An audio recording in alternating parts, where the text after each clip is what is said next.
probably since it is a cognitive talk, nobody will come, no more people will come. But I think she's wrong, but I think people still will be slowly coming in, yes. And I would like to introduce Naomi, though I mean, probably I will make many mistakes in her life. I know her life from the moment she actually joined Brown. She got her PhD at Brown University combined with Berkeley. And now she is at the Department of Linguistics, University of Maryland. And we are very lucky that we have her visiting this semester here at Johns Hopkins, working on various aspects of things. She claims she wants to learn about speech engineering. I knew about Naomi before she knew about me, because I came across her paper, which I like very much, on categorical perception, and only to my amazement discovering that she's right next door, and to my more amazement that she is willing to spend some time with us. Today she will be talking about consonants and vowels and perception in human listeners, which of course is a very important topic. And I don't know what else can I say. It's about the welcome. Let's welcome Naomi, and Naomi, the floor is yours. Well, thank you. And thank you all for coming. I apologize to those of you who were at my cognitive science talk last year, because it's going to have a lot of overlap. The problem is actually, I have another line of research, but Sharon Goldwater and Stella Frank both talked about it this year, so I decided to do this one. Also, one of my goals here, I'm really thrilled to be here this semester, and one of my goals today is to let you know a little bit about the kinds of things I'm interested in doing. So I'll be talking about one example of something I've been working on. So if any of you have ideas, if any of you want to talk to me about these ideas, I would love to build collaborations with pretty much anyone in this room. So just to acknowledge people who have contributed to various things that I'll be talking about today, I'd like to especially highlight the students. So this top row is all students. Yakov Kranrad is a fifth-year graduate student working with me at Maryland. Caitlin is a post-bac researcher working with me this year at Maryland. And Emily and Josh were post-bac researchers in previous years who are now actually both at the University of Chicago in PhD programs. Also, I'll note that although Aaron contributed to some of the ideas that I'll be talking about at the very end, he has not had a chance, I have not given him a chance to vet these slides, so all the mistakes are mine. Okay, so we know that native language affects our perception, and so I just wanted to give you a little demonstration to illustrate that. So this is going to be an AX discrimination task. You'll hear two sounds, A and X, and your job is to decide whether X is the same as A or different from A. Ready? Da, da. So how many people say same? And how many people say different? So I suspect that that's correlated with native language. I'm a native English speaker. I have a lot of trouble discriminating those sounds. If you're a native Hindi speaker, for example, you would find that quite easy. And if you were a 6-month-old, you would also find that very easy. This is a dental retroflex contrast. It's phonemic in Hindi and in other languages. And so that's just one kind of demonstration as to the fact that different listeners from different language backgrounds have rather large differences in their acoustic discrimination abilities. It's not just that you categorize those sounds as the same thing, it's that you really couldn't tell the difference between them. That we see that in adult listeners. We also see that very young in children, so sometime between 6 and 12 months, these differences start to develop. And so pretty much the consensus in all of the field of cognitive science is that these differences reflect things that are learned from native language input. That is, when infants are exposed to their native language, they're using that to learn maybe some categories, maybe some dimensions that are affecting their perception. And so this leads to the possibility that we might be able to predict people's perceptual patterns. The idea is that if these perceptual patterns change based on language input, then theoretically we should be able to take language input, use it to infer what listeners know, and then use that to predict how listeners are going to perceive sounds and where they're going to have difficulty telling the difference. So we could start with some sentences like the ones that babies always hear. At least the babies that are children of speech recognition researchers. The local drugstore was charged with illegally dispensing tranquilizers. Right, so you get some English input. And then we should be able to predict how you perform in this kind of discrimination task. Or this one. Those were both different. So the goal that I'm going to expand on today is to build a quantitative theory that links what we think people know about the sounds in their language to their perceptual patterns that we can measure in discrimination tasks. And so I'm going to start by sort of zeroing in on one kind of phenomenon that we're going to look at, then give you a speech perception model that tries to account for that phenomenon, show you that it does actually account for a lot of the things we see in people's perception, and then show you how it can unify some of our theories of perception, and finally talk about some ongoing work that I'm hoping to make some headway on, and so far I've gotten great help from people here. All right, so some background. We know that phonetic categories affect perception. We see that in different kinds of sounds, so stop consonants, fricatives, liquids, vowels, and we see that all over cognition. It's not just limited to sounds.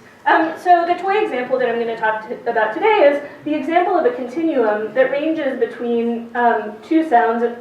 So in this example, but this is not what we're going to talk about the whole time, this is from ba to pa. And so ba and pa differ along a number of dimensions. In this continuum, they just differ along voice onset time. You can just think of that as a dimension that differentiates speech sounds of this sort. And so one thing we can do to probe listeners' perception is to ask them, play them a single sound and ask them what they hear. Do they hear a ba or a pa? So then if we ask them that, then we can plot their responses on this axis of responding, the bottom is ba, and top would be 100% of the time they respond pa. And for bas, they'll say ba, and for pas, they'll say pa. And if we do this for all the sounds along the continuum, even these intermediate ones, then we'll see that there's nevertheless a very sharp rise in pa responses near what we call the category boundary. That is, it seems like the things to the left are bas and the things to the right are pas, and there's not much in between. The really interesting part now is when we do another kind of task, not an identification task, but a discrimination task, like the AX task that you all just did. So what we'll do is we'll play listeners two sounds from the continuum, and we'll ask them whether those sounds are the same or different. And it turns out that if you play those two sounds from opposite sides of the category boundary, they'll say different. If you pick those sounds from the same side of the boundary, whether it's the ba side or the pa side, they'll tend to say same more often. And so this is a cartoon of a discrimination function that you might see, where the y-axis just plots the percentage of time that people would say different. And so there's this peak in this discrimination function where people say different all the time, and it coincides pretty exactly, although not always exactly, with the category boundary. So this goes under the name of categorical perception. The characteristics of categorical perception that have been described many, many times in the literature are that there's a steep identification function, there's a peak in the discrimination right at the category boundary, and it was originally hypothesized that this arose because listeners were just extracting category information from the speech that they hear. So we know that's a little bit false. Listeners do get more than just category information. So they're consistently a little better at discriminating sounds than you would predict if they were only getting category information from the speech signal.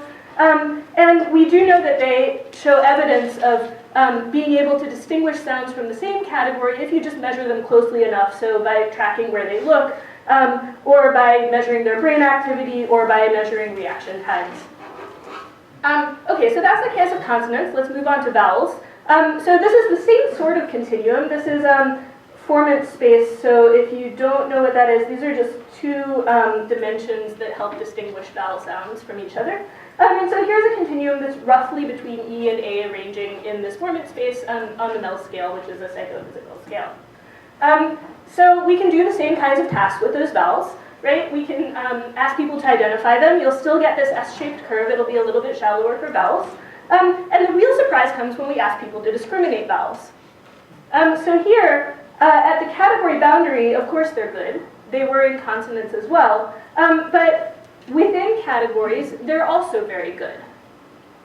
Right? So even if two E sounds receive the same label, people will be surprisingly good at telling them apart. And so if you don't believe me, here's some actual data. This was collected by Iverson and Kuhl in 1985. So these are, you can just think of this as the stimulus vector that I showed you before. It's just 13 equally spaced sounds along a psychoacoustic scale. And what they did was they gave listeners an AX task with all ordered pairs of stimuli, and then they used something called multidimensional scaling to make a one-dimensional perceptual map of those stimuli. And here's what they got. So these are not equally spaced, despite the fact that they were along the null scale. You see them clumping at the E end and clumping at the A end, and a little bit further apart in the middle. So that's exactly the qualitatively same kind of categorical effect that we've seen before. But notice that they don't think all these E's are the same in their perceptual map. Right? Okay, so they called this the perceptual magnet effect. The idea was that perception was biased toward the centers or the prototypes of phonetic categories. And so with vowels, what we see is maybe a shallower identification curve, very good within category discrimination, almost no categorical effect at all, although you can detect them. And the idea is that maybe sounds are pulled a little bit toward category prototypes. So these are qualitatively similar effects. In both categorical perception and the perceptual magnet effect, you get these, poor discrimination within categories relative to between categories, and you get this sort of perceptual bias to perceive things as the categories in your language. But we've had very different explanations in the literature talking about these different phenomena. So they go by different names, they have different strengths, they've been talked about largely by different groups of people. Okay, so today what we're going to do is try and make a quantitative model of speech perception that captures all of these data. And so first, it's going to give us a unified account of why both consonants and vowels should show these effects. It's going to give us a way of thinking about the differences in quantity or differences in the strengths of categorical effects. And it's also going to let us make a link between what we think people know about their language and what they show us on perceptual tasks. So our goal is to be able to start with what people hear in the input, although we're not going to start with that. We're just going to sort of assume we know what's in the input, and that's actually why I'm here this semester. And then be able to predict how they're going to perceive these sounds. Okay, so here's our model. It's a noisy channel model, and I'm going to give you a generative model for what we're assuming that listeners are assuming generated the speech sound they hear. There's a speaker and a listener, and the speaker, in generating a speech sound, is going to choose a phonetic category to say. This is part of the message that they want to convey. I mean, there's nothing special about this phonetic category. There is something special about this target production. So from the phonetic category, they're going to articulate a target production, and this doesn't appear in most models of speech perception. I've also never seen it appear in speech recognition. So this is a continuous value. It's not a category, and it's not the same for every time I want to say E, each time I could pick a different target production. This is a continuous value, and it carries information that the listener might want to recover.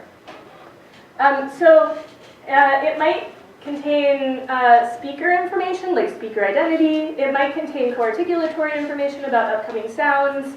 It might contain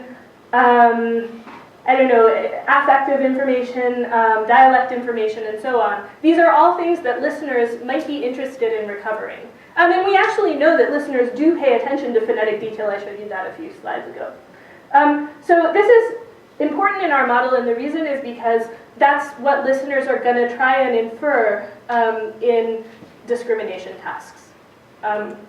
There's then some noise in the speech signal, and the listener hears a speech sound. And so what this target production allows us to do is to break up the variability in a category into two parts. The first part is the meaningful category variability. That's between the category and the target production. That is the variability that the target production might take on. And the second part of the variability is this noise variance that the listener really doesn't care about. Okay, so here's our generative model. The listener is going to pick a phonetic category with some prior probability. They're going to articulate a target production from that category, and here we're assuming Gaussian categories, so some mean and some variance indexed with a subscript C for category. And then the listener is going to hear a speech sound. So that's Gaussian, it's normally distributed around the target with some variance corresponding to the speech signal noise, and we're going to index that with S. In pictures, then you've got two phonetic categories, the speaker chooses one, they sample a target production from that category, there's some speech signal noise, and the listener hears a speech sound. And so we can then think about how listeners would perform identification tasks and discrimination tasks in this framework. In an identification task, what they would do is hear the speech sound and infer the category. And so they're deciding between hypotheses, all of which are different categories in their language, and the data that they get to decide based on is the speech sound. And so they can do that. It's a very straightforward Bayesian inference problem, which if you've ever used a Gaussian mixture model, you're probably familiar with. If you do that inference problem for two categories, it gives you a logistic or something like a logistic, depending on whether those two categories have equal variance. So this is exactly the shape of the identification curves we see. So far, it seems like listeners are doing statistical inference when they're perceiving speech. In discrimination tasks, what we're going to say is that in order to tell whether two sounds are acoustically identical, what listeners are going to do is for each sound, they'll try to infer what the target was that the speaker meant to say. So in this case, when they hear the sound, they're hearing S and they need to infer T. And so in this case, the hypotheses are all the different target productions that the speaker might have intended.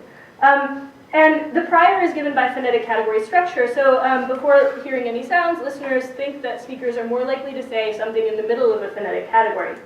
And so here's how that plays out in the statistical model. If the phonetic categories are in red, so that's the prior distribution over what the speaker might have intended. The likelihood is in blue, so that's the speech signal noise, which favors the targets identical to the speech sound, or very close to the speech sound. The posterior distribution, since these are all Gaussians, it'll be a mixture of Gaussians. But if we look at where those centers of those Gaussians are,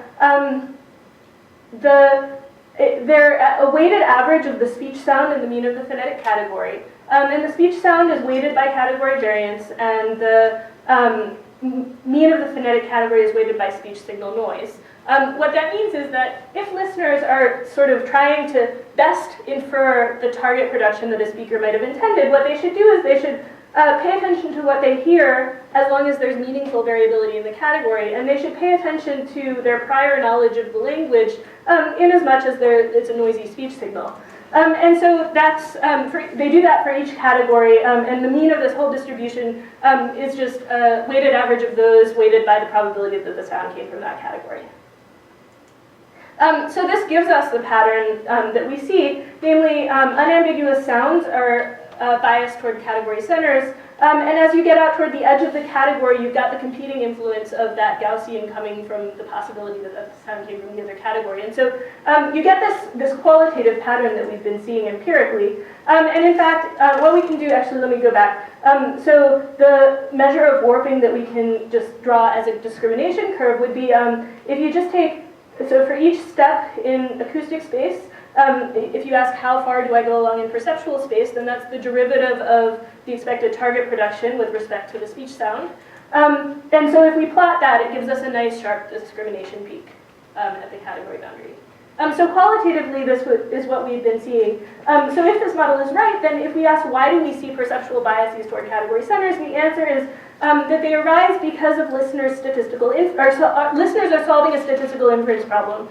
So in discrimination in particular, they're trying to infer a continuous value, and they're biasing their perception toward continuous values that tend to occur in the input.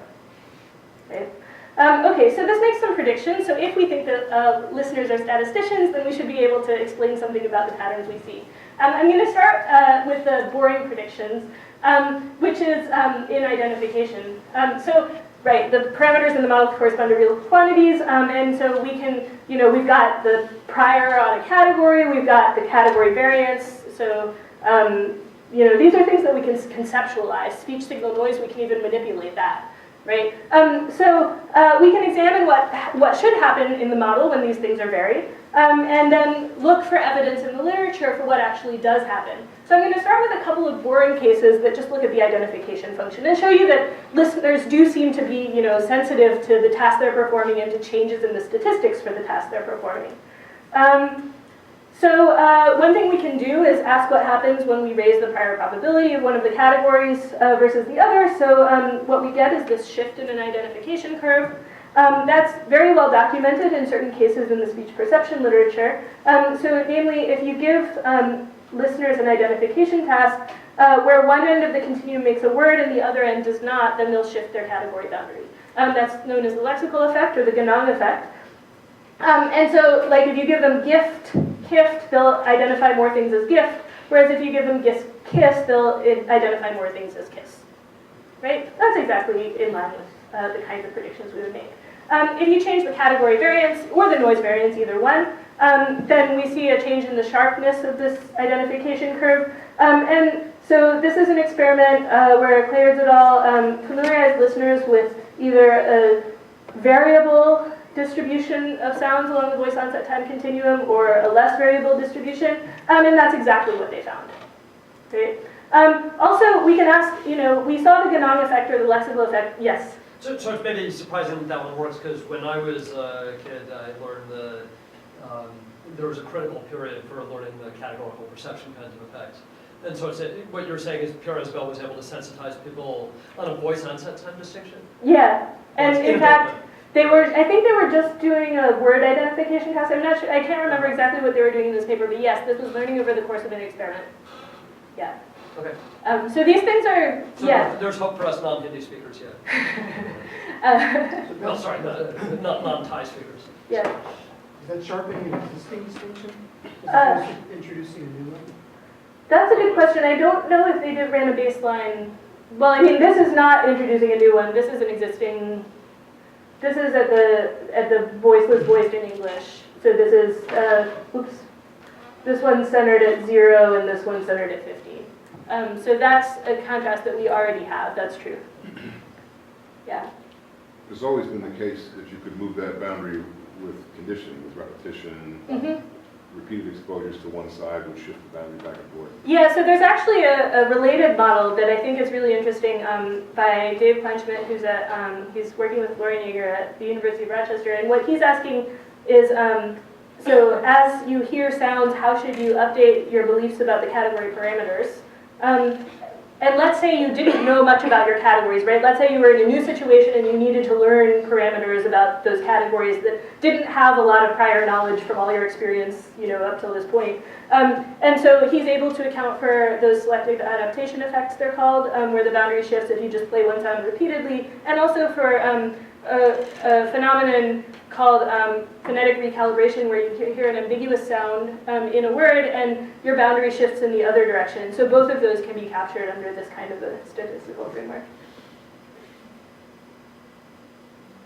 Good. Okay. All right, so we talked about the lexical effect or the Ganong effect. This was the gift-kift one. So it turns out the red lines are what I showed you before.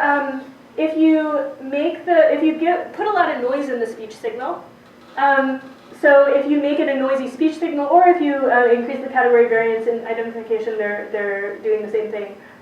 Then it turns out if you then do a Ganong study, what you would predict is a larger shift in this identification function. And in fact, that's what Burton and Bloomstein did. So these top rows are without noise and they don't get much shift at all in the category boundary, so these numbers are very small. With noise, they get a much larger shift in this category boundary. Right, so far we're doing pretty well, and people look pretty smart in how they're using the statistics and solving identification tasks.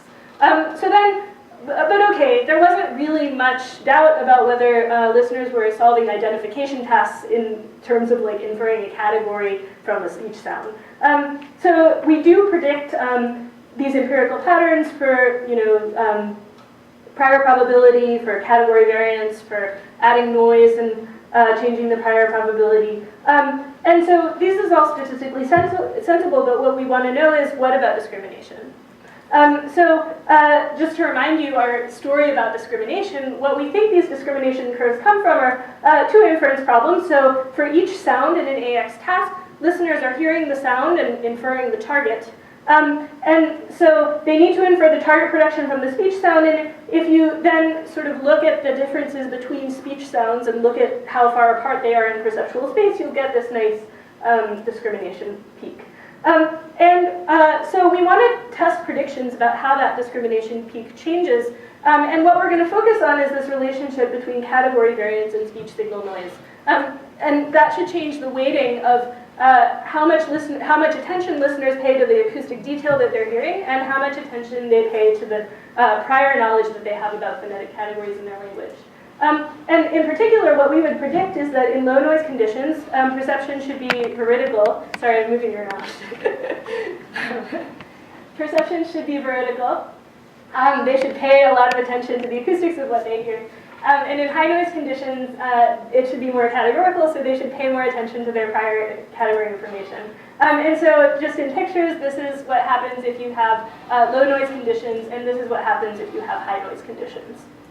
And so to test that, we actually ran a noise experiment.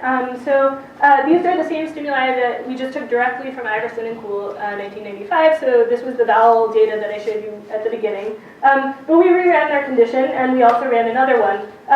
Their condition was listeners heard clean stimuli. So those were stimuli 1 and 13. We added noise.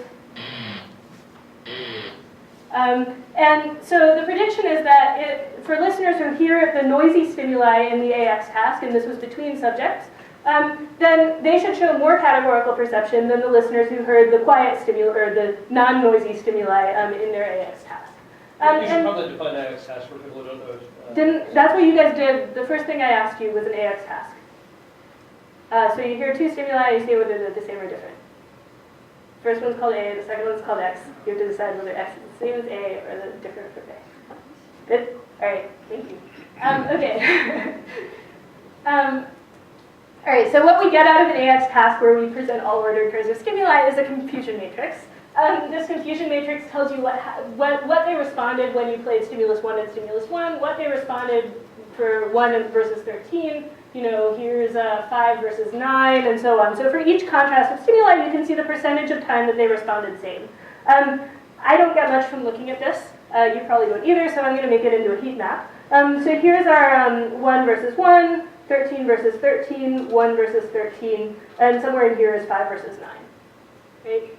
And this is the no noise condition, and this is the noise condition. And black squares mean that subjects responded same, and white squares means the subjects responded different, and if it's gray, then they sort of responded sometimes same and sometimes different.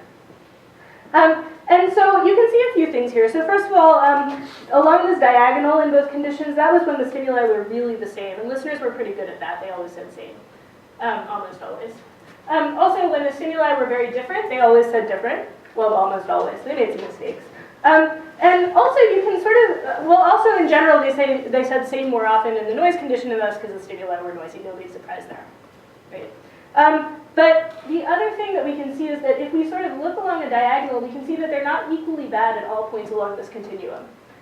So in particular, we have some blacker squares at the ends than in the middle. And that means that listeners are saying same more often to stimuli near the ends, and different more often to stimuli near the middle of the continuum. That's replicating what we saw before in the Iverson and Kuhl data. And that's exactly the kind of categorical effect we're looking for. And if you want to sort of visualize this, it's sort of the curviness of this black-white divide, right?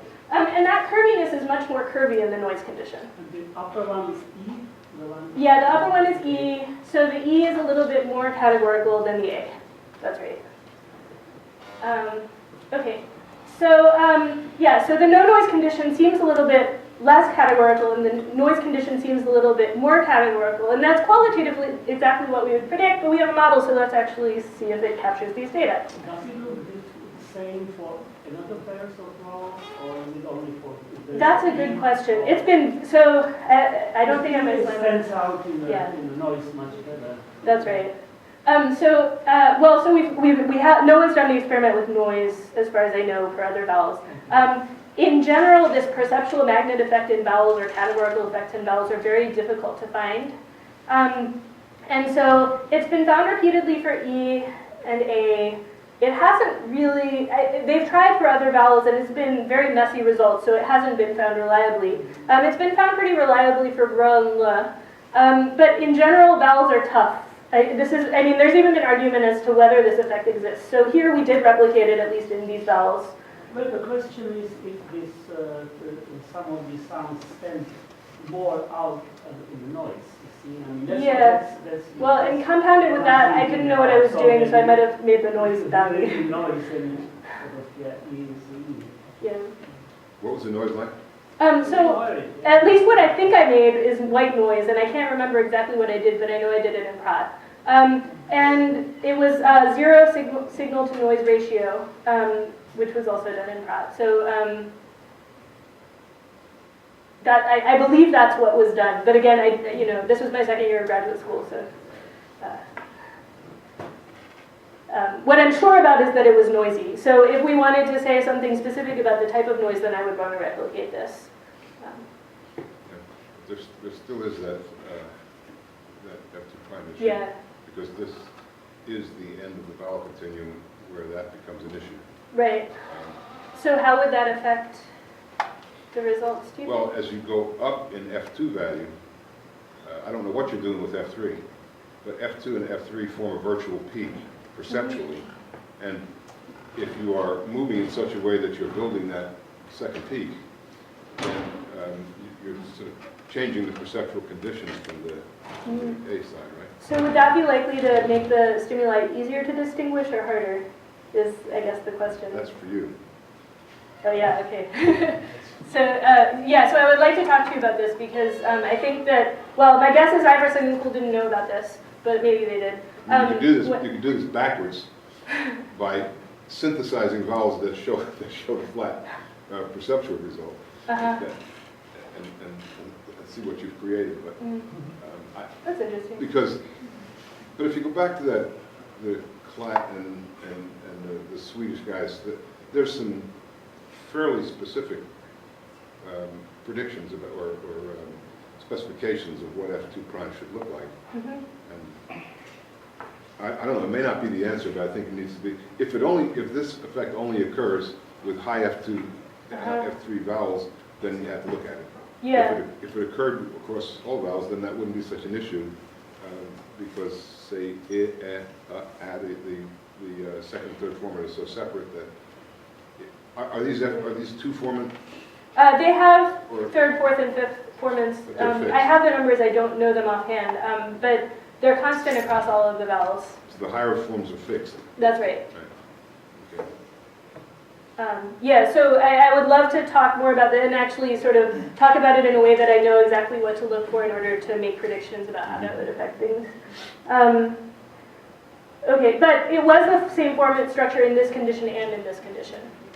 So to the extent that we're changing the reliance of listeners on category information, then that is, maybe the noise is changing perception of F2 prime, that I don't know, but it was the same formant structure in these two conditions. Okay, so we're going to try and model these data using our assumptions that we've been making.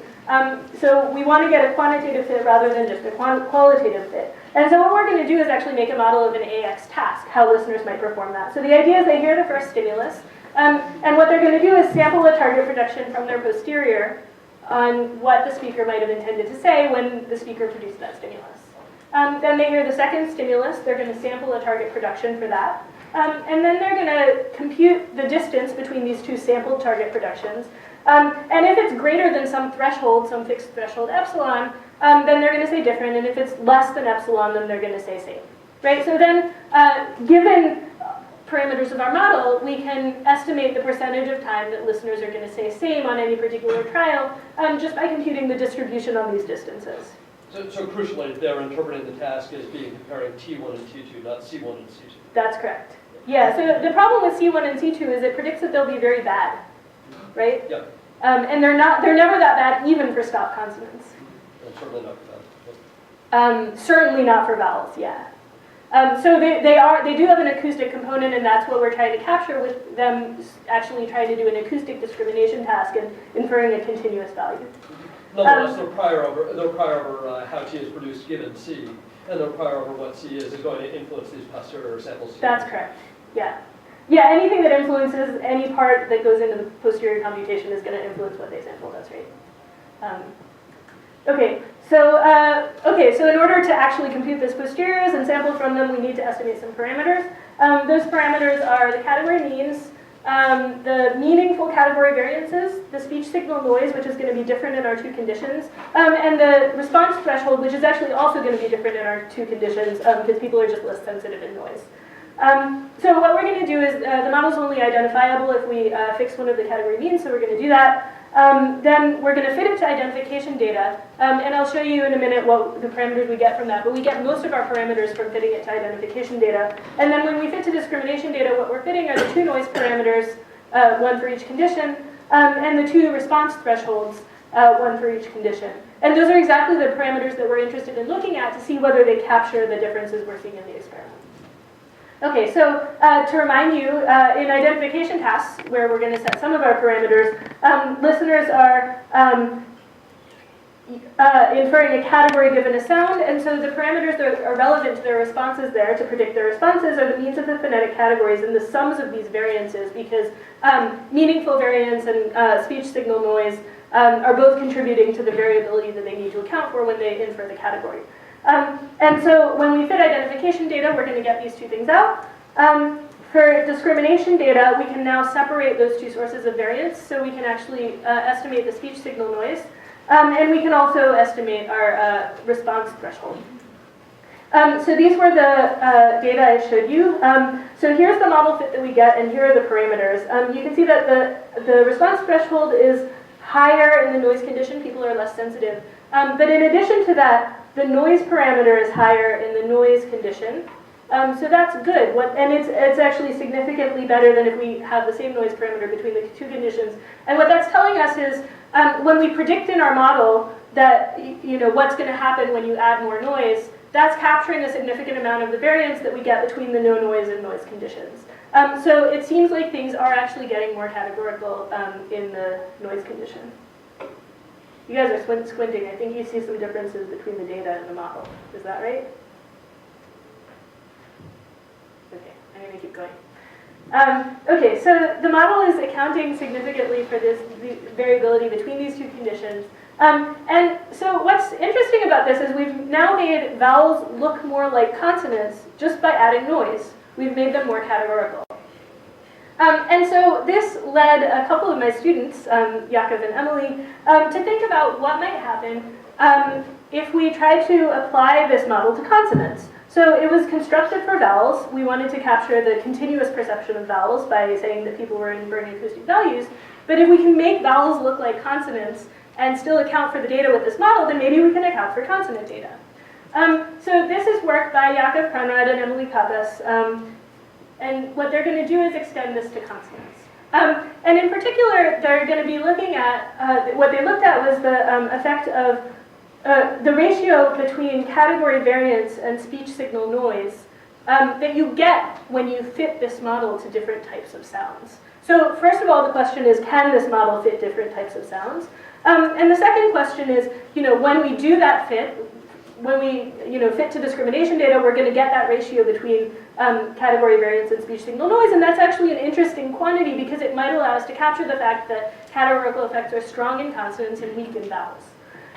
So if that ratio is small, so low meaningful variance and high noise, then we would expect that to fall low on this scale, and that's a strong effect of categories. If there's high meaningful variance and low speech signal noise, then that predicts a weak effect of categories, and that would be to the right of this scale. We can put on the parameters that we just inferred for the no noise condition, so the regular condition of the vowel perception experiment, and it's there. Okay, so we just looked in the literature for these. So the data from Stop Consonants came from Wood in 1876. They tested a voice onset time continuum between P and B, and it was an AX discrimination task. And we don't have their exact same different data, but they did compute a measure of discriminability that we're going to correlate with our model. So again, we estimated parameters in much the same way. So fixed one category mean based on production data, fit the model to identification data. There we're fitting the other category mean and the sums of these variances. And then when we fit to discrimination data, we've got a couple of parameters. So one is the ratio between category variance and speech signal noise. That's exactly what we're interested in. And the second is the overall sensitivity along that dimension, so how good are people at saying different overall. Just to tell you, to show you that the parameters that came out of this were reasonable, these are production data from Lisker and Abramson in 1964. The x-axis is voice onset time, the y-axis is the frequency with which that VOT was produced in production. And so it's tough to see, but this big spike at 0 is dotted, so that's B productions in English. And the shallower clump here is solid, so that's P productions. And so when we plot our means and meaningful variances, now this doesn't include noise, we get a very close fit to those distributions. So these were inferred, one of them, we set the mean at 60 based on production data, but everything else was inferred based on identification curves and discrimination data. So that's a really nice match. Okay, so here are the discrimination data that we're actually going to try and fit with our model now that we've set most of the parameters to a separate set of identification data. And here's the model fit. So you can see that not only does it capture the peak in discrimination, but also it captures the fact that the B sounds are much harder to discriminate within categories than the P sounds. And the reason for that in our model is that the B has very low category variance.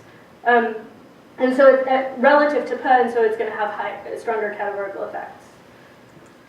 Okay, so here are the yes? Are those averaged across many vowels? No, the production data? Yeah, because voice onset time tends to Oh, I don't vary remember. systematically with the different vowels. Does anyone know the Lisker and Abramson data well enough to answer that Big question? ones. Yeah, I don't remember, but It's that's- probably all with the same vowel with, but, and I did look at a data set like that. I don't know if it was them, but I think in the early days people, because they were splicing physical tape, probably worked with relatively few categories. Yeah, these are Haskins. I do know better. These are Haskins data. They're probably elicited from speakers. yeah. Okay. Yeah, so I don't know the answer to that question, but it's Lisker and Abramson. So that would introduce another type of variance. Yeah, that's right. Okay. So those are stop consonants and vowels. Actually, I was quite surprised at that because stop consonants are often argued to have auditory discontinuities driving those categorical effects. So I was actually quite surprised that we were actually able to capture that as well as we did. We then looked at fricatives. So this is another class of sounds that has some. The data has been mixed in terms of whether it's categorical or continuous perception. And it has some similarities to vowels in that there are frequencies that are important in identifying which fricative it is. It also has, these are consonants, so it has some similarities to stop consonants. So we were interested in testing these data as well. These are the discrimination data that we were out to fit. We also had identification data where we fit most of our parameters. And so the data are messy, but we are also able to capture these about as well as we could using the model. And they fall right among the consonants along this scale. And so we get this nice separation between consonants and vowels along this scale that tells us how much listeners are weighting category information versus how much they're weighting acoustic information when perceiving sounds. And we think that might have something to do with the amount of meaningful information that is captured by the variability in that category. We're not sure why, but we've been thinking about it a lot. One possibility is that maybe vowels just carry more information, so maybe dialects differ more in their vowels, maybe speakers differ more from each other in their vowels, and so there's a lot of information that listeners can get from paying attention to the variability in vowels.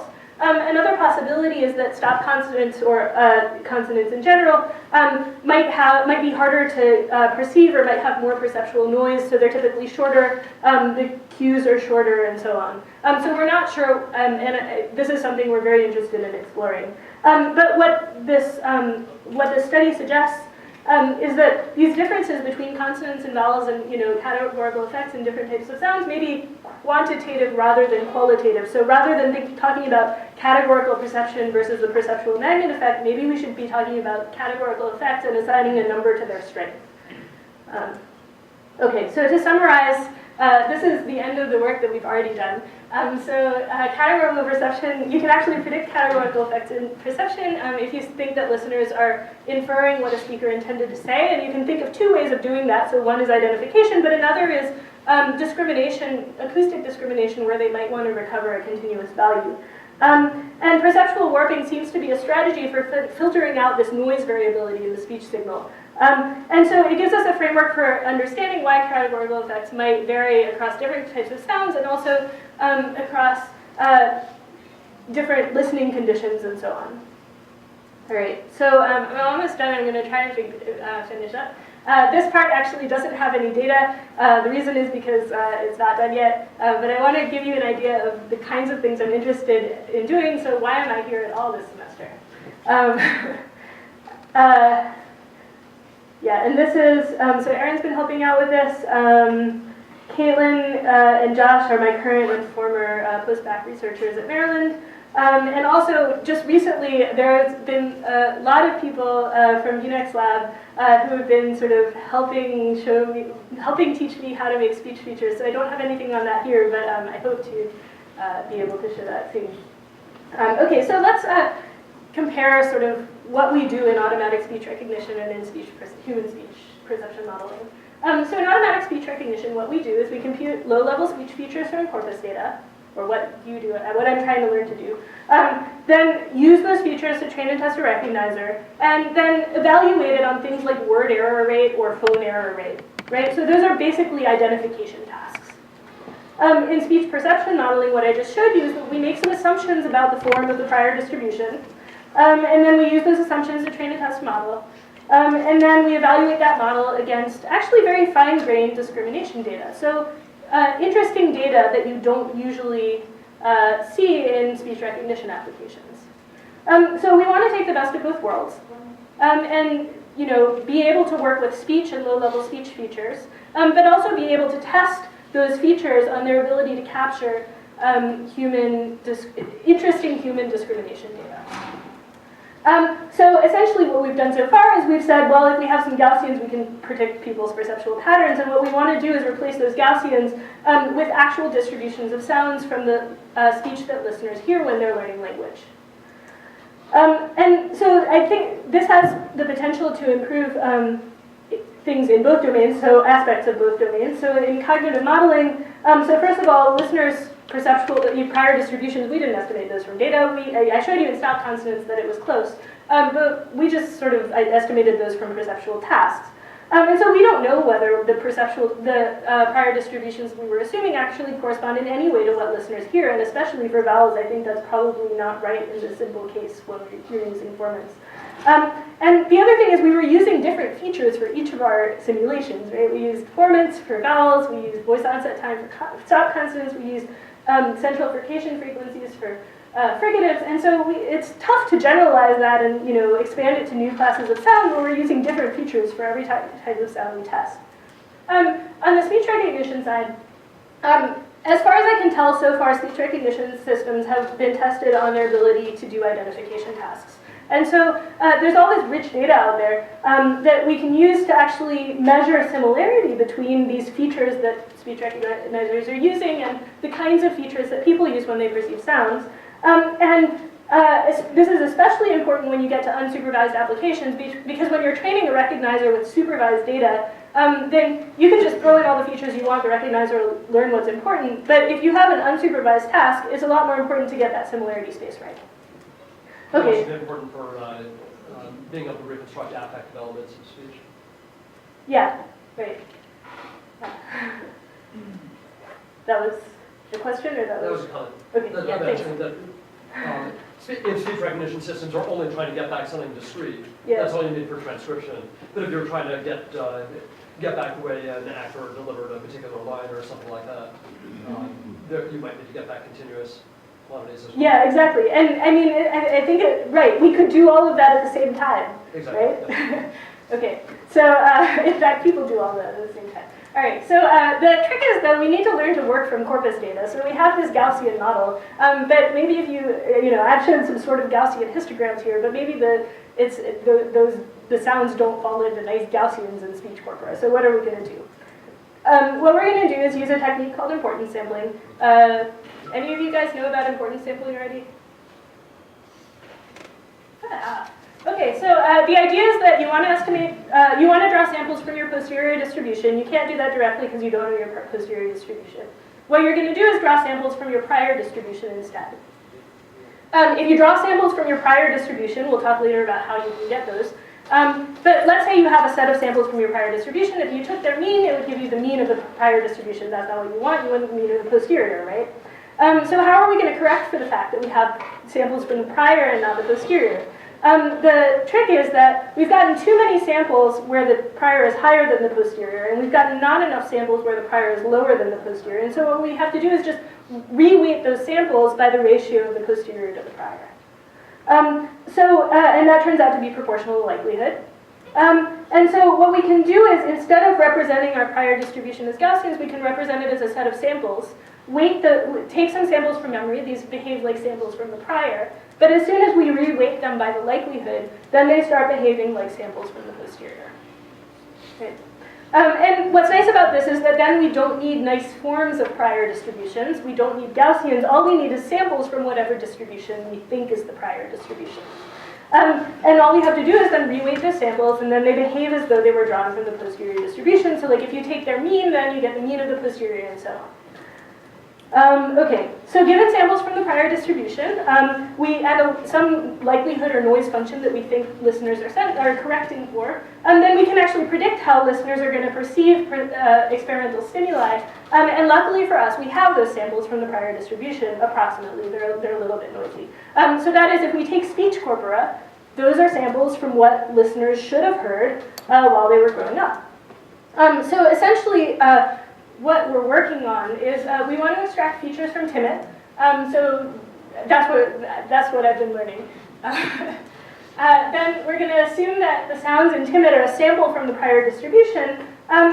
So like these are the distributions of sounds that listeners might hear, right? These are the prior distributions that listeners expect speakers to be saying. This is just E and A, but these are Cepstral coefficients computed on Timmit. Sample from listeners' posterior distribution for each stimulus in an experiment. So we can just do that through importance sampling. Then we can use those, so we've run the model now. We know how listeners are going to perceive each stimulus that we played in the experiment. We can do that 100 times and use that to estimate the number of times they'll say same. So all we have to do is, do that maybe 100 times or 1,000 times, compare the distances between those two samples from the posterior, and then we can use that to estimate the percentage of time that listeners will say same in an acoustic discrimination task. Sorry, I'm going really fast. I'm getting lost. So in your perceptual model, there are multiple T's for every C. Yes. Any idea how many? Infinitely many because T is continuous. So from corpora, all you can get are C's. No, you can get T's. How many? As many as, And so how? T is so each frame. So are you going to use some like trigram type? Sorry. Okay, I think I get where sorry, I should have gone slower. So essentially what these samples are, so these things here, or should I go on that side? Are individual, so right now they're maybe the middle frame of a vowel from Timmit. So this is like the one dimension, like the second Cepstral dimension or something. And each bar represents a sound from Timmit, its value along that dimension. A sound from Timmit, a C, a phoneme? No, a T. So it's a vector of Cepstrals. Right. Are there 10 or 1,000 T's per C? These are contextual variants, are they not? Is that we actually don't have any category labels on these T's. We've totally done away with the C's. So if listeners hear S and are trying to infer T, all they know is they're trying to figure out what the speaker meant to say from all the different possible acoustic productions that the speaker might have meant to say. But the prior might depend on. The prior is going to depend on something, but we're not having any explicit C's in our model. So we're just taking what's in Timmit as a sample of T. And right now we're using single frames, but you could make these segments as long as you wanted, as long as you had a similar D metric to compare among them. I'm going to finish up because I know that some people have to leave, but I'm almost done anyway. So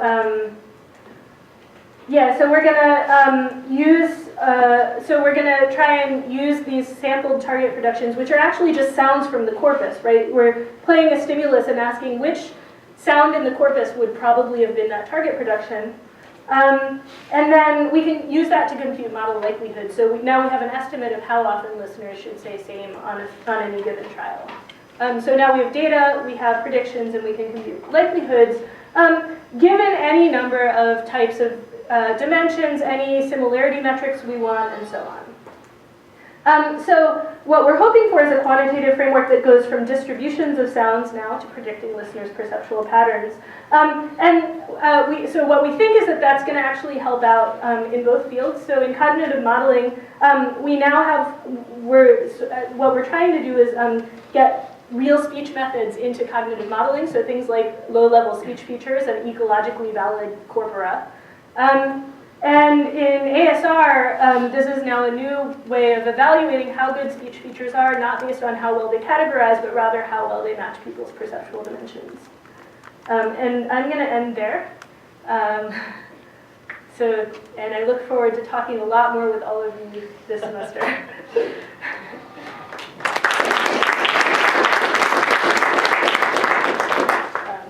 Okay, now.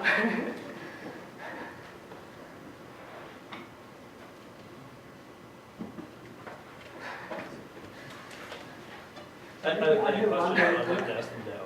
If I may, Yeah. I mean, this categorical perception, people initially thought that it happens only in speech, but now it's more or less agreed that we have other areas where also categorical perception happens. Was there anything where you also observed besides somewhere else than in speech, like sort of that things are more categorical if you get the noise? That's a good question. Right? Do I know of anything like that? Not offhand, but I bet it has been done. Do you mean acoustically or No, just Yeah, vision. say visual. I think there has been in vision, maybe in face perception. I can't remember. I'm pretty sure there has been. And I'm pretty sure. Tell us something about the cognition as opposed to speech. Right? Yeah. So if so, then they've found similar findings because I would have remembered if there were something different. Yeah. Just a comment, I think one thing that's underestimated in this area of comparing consonant and vowel behavior, perception, and so forth, is the role of time. So the consonantal categories in which categorical perception was first and most firmly established are very short and almost event-like. And vowels, on the other hand, sometimes reach a steady state, and sometimes a really steady state. So do fricatives. And then there are the in-between categories. You know, years and years ago, people used to say vowels lateralized to the right and consonants to the left. Yeah. And I didn't believe that. So I did some experiments in which the vowels were shortened and shortened some more and shortened all the way down to and sure enough they were lateralized to right just like consonants. Yeah. And they gave vowels that were easy to distinguish, E, A, U, O, and so forth, and then vowels that were harder to distinguish, K, and sure enough, they lateralized to the right. They behave more like consonants in perception. So the role of, it's hard to discount the role of, the cumulative role of time. You know, as the auditory system accumulates information in tens of milliseconds, let's say, its behavior may become more graded or more refined. It's hard to make a comparison between consonants and vowels without somehow discounting time. Yeah, so I agree. So I know that. So I know some of those studies. Also, when they put vowels in CVC contexts, so presumably they're shortened. They also get more categorical. That's the other danger: is eliciting, is working with the difference between phonetic perception, auditory perception, Right. and then this in-between category where you put people in the laboratory, give them something that is speech technically, but is really not in a communicative context, and that can shift judgment also. People may be attempting to do something that they've never done before, which is to compare two speech sounds on some qualitative dimension. They'll do it. They'll do it for you, and then they do it for you in a predictable way, but it's not necessarily what they do in communication. Yeah, so if you think about the perceptual uncertainty that comes from these short time windows as one component of the noise distribution, then I think you actually get that for free here. In that if you think that things get more categorical as you shorten the time, and you think that there's more uncertainty, so more noise variance in perceptual noise variance as you shorten the time, then I think that actually does match Yeah, I mean, it fits your description. qualitatively with what we're... It fits your description of categorical perception as a kind of a strategy, Right. rather than a fixed biological capability. Yeah. Because the strategy would be, if the cue lasts longer, then I give it a chance, or I apply more scrutiny to it. Yeah. Thank you. Thank you very much. Okay, thanks, guys. Sorry I kept you 5 minutes late. We did start 5 minutes late.